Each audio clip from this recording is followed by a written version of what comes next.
Film The Hobbit dan The Lord of the Rings tergolong sukses.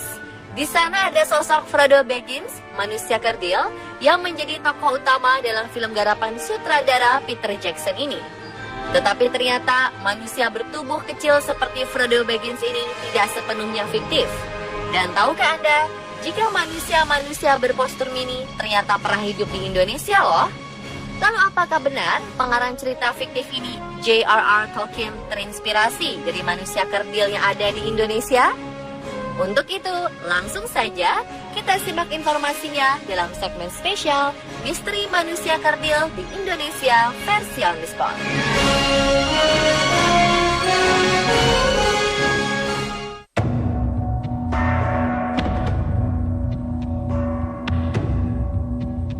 Sementara itu, pada 2013 yang lalu, warga Lampung digegerkan dengan kabar penampakan manusia kerdil atau manusia liliput di hutan Taman Nasional Waikambas di Kabupaten Lampung Timur.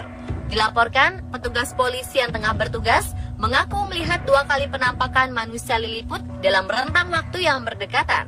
Bukan hanya 1 orang saja yang melihat manusia liliput tersebut, tetapi semua tim yang waktu itu bertugas melihat mereka. Ciri-cirinya seperti tidak berbaju, berambut gondrong, serta memegang tombak kayu. Sayangnya keberadaan mereka yang saat itu terdeteksi di dalam hutan Waikambas tak berhasil diabadikan atau direkam. Namun pihak Taman Nasional mengatakan hingga kini belum berani mengambil sebuah kesimpulan terkait pertemuan polisi hutan dengan manusia hutan beberapa waktu lalu itu.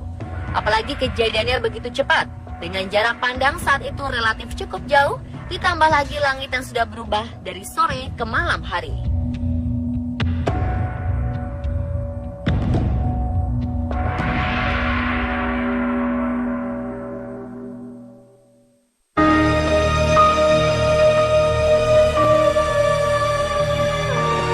Legenda manusia kerdil, hobbit atau orang pendek ini sudah lama terdengar di awal abad ke-20. Pada 21 Agustus 1915, Edward Jacobson menemukan sekumpulan jejak misterius di tepi Danau Bento, tenggara Gunung Kerinci, Jambi. Pemandu yang bernama Matt Getop mengatakan bahwa jejak sepanjang 12 cm ini kemungkinan adalah milik orang pendek. Kemudian pada Desember 1917, seorang ahli perkebunan bernama Ostinch berjumpa dengan orang pendek di sebuah hutan dekat Bukit Kaba. Ketika makhluk tersebut melihatnya, ia bangkit berdiri, lalu dengan tenang berjalan beberapa meter, kemudian naik ke pohon dan menghilang. Lalu pada September tahun 2009, Dave Archer dan Saharditmus melakukan penyidikan ke Gunung Kerinci.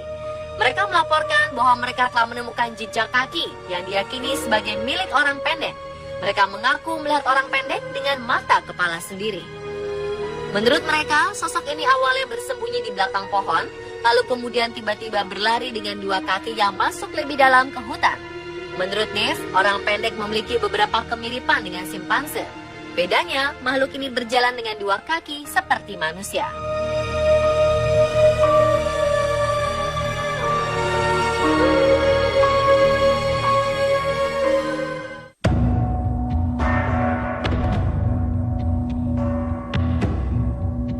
Fenomena orang kerdil juga ditemukan di satu kampung atau satu kecamatan yang dihuni oleh manusia hobbit. Jumlahnya puluhan bahkan mencapai ratusan orang di Kecamatan Kedurang, Kabupaten Bengkulu Selatan. Tempat ini berjarak sekitar 170 km dari kota Bengkulu. Meskipun demikian, keberadaan mereka di kecamatan ini dalam kehidupan sehari-hari tetap berbaur dengan masyarakat lainnya. Tidak ada catatan sejarah yang pasti mengenai asal-usul munculnya ratusan orang kerdil di Kecamatan Kedurang.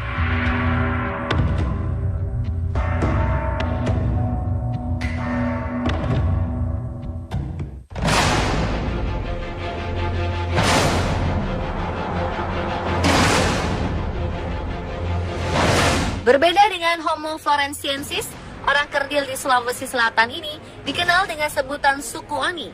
Mereka masih ada di zaman modern dan bukan tergolong manusia purba. Beberapa orang mengakui bahwa mereka pernah melihat suku Oni ini, walaupun agak samar-samar. Keberadaan suku Oni pertama kali diungkapkan oleh Ahmad Lukman, mantan kepala desa Mapesangka. Ia mengaku pernah berjumpa dengan orang-orang yang tingginya hanya sekitar 70 cm ini. Fisiknya menyerupai manusia normal, hanya saja tubuhnya berukuran kecil, hanya sepinggang manusia normal, bahkan lebih pendek. Suku primitif ini tinggal bersembunyi di pedalaman gua-gua pegunungan Bone, Sulawesi Selatan. Cerita mengenai keberadaan orang-orang kerdil yang hidup di Gua Ohalie di tengah hutan desa Langgi ini masih simpang siur. Sebagian warga di sekitar daerah tersebut menjuluki mereka sebagai makhluk setengah siluman karena sulit dijumpai dan bisa tiba-tiba menghilang dalam kerimbunan hutan. Konon, menurut cerita warga setempat, suku Oni dahulu dikenal sebagai orang-orang yang sangat baik dan mau bergaul dengan warga Dusun Deko. Warga Dusun Deko sering meminjamkan piring, mangkuk, dan perabotan rumah tangga lainnya. Sayangnya, karena warga yang meminjam sering tidak mengembalikannya lagi, anggota suku Oni membatasi pergaulan dengan warga desa. Cerita lain menyebutkan suku Oni bisa dipancing keluar tempat persembunyiannya menggunakan buah pisang yang diletakkan di mulut gua. Namun beberapa orang yang mencoba cara ini tidak mendapati kehadiran mereka. Apakah suku Oni benar ada? Tidak ada yang benar-benar tahu kebenarannya.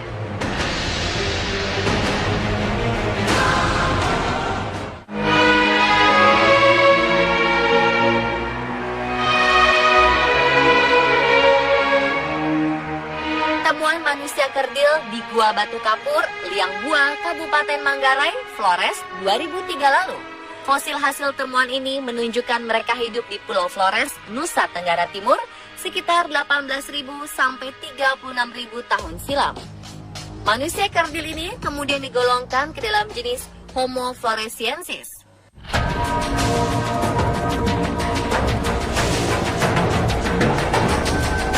Hobbit di Flores ini diperkirakan punah sekitar 50.000 tahun lalu. Namun sebagian besar masyarakat Flores memiliki pendapat sebaliknya.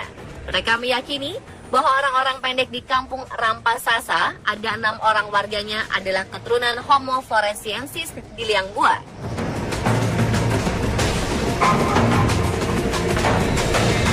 Benarkah demikian? Saksikan penjelasan lengkapnya tentang manusia kerdil di Flores dalam segmen miniseries Kehidupan di Flores, Kamis 13 Oktober 2016. Pemirsa, itulah misteri manusia kerdil di Indonesia versi on the spot.